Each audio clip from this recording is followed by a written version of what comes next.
you cannot avoid risk here. Something has happened, and you are not in you're not in ability to control it. What you can do is react to it. And so you need to be live on top of the news feeds to try and understand. You need to get information to make a judgment call.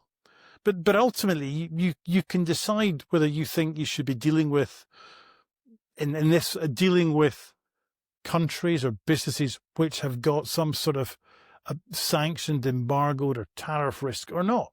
Mhm.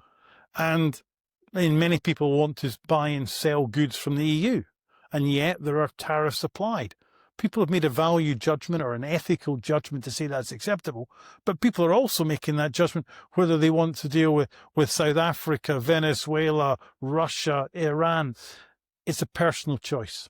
People make value judgments all the time, and you cannot criticize someone for their judgment call, so long as they've thought it through with their own value-based judgments. So, for example, you might turn around and say, we're not willing to deal with Russian businesses because of Putin.